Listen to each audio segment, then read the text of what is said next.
তোমরা দেখো লেট দিয়ে যখন ন্যারেশন চেঞ্জ করতে দেওয়া হয় না, তখন সামান্য একটু অর্থের পরিবর্তনের সাথে সাথে লেট দিয়ে মানে ন্যারেশন চেঞ্জ করার নিয়মগুলোই চেঞ্জ হয়ে যায়। চলো আগের ভিডিওতে তোমাদের যেটা দেখিয়েছিলাম, দেখো Anu says let me drink water, এখানে যেহেতু উইশ করা বোঝাচ্ছে তাই জন্য Anu wishes to let her drink water, এইটা তোমরা করেছিলে। যদি সেন্টেন্সটাকে সামান্য একটু ঘুরিয়ে লেখা হতো, Anu said let me come in, Anu বলেছিল যে তাকে ভিতরে আসতে দেওয়া হোক, ঠিক আছে। এখানে দেখো এই সেটটা এখানেও উইশ হিসাবেই ব্যবহার করা হয়েছে, ঠিক আছে।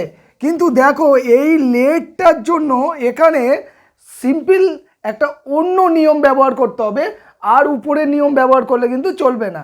চলো তোমাদেরকে বুঝিয়ে বলি।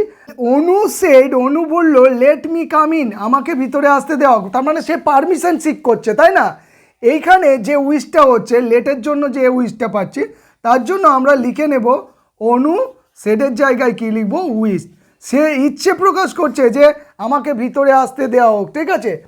এইবারে যেহেতু আমরা উইশ বসিয়েছি, লেটের নিয়ম অনুযায়ী এই ধরনের সেন্টেন্সের ক্ষেত্রে আমরা কি করব, দ্যাট বসাবো।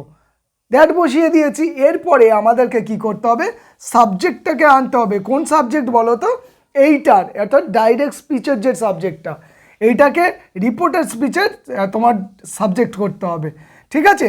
তাহলে দেখো মি বলতে কাকে বোঝাচ্ছে, অনুকে বোঝানো হচ্ছে। তাহলে তাই জন্য আমরা অনুর জায়গায় কি বসাবো না, সি বসাবো।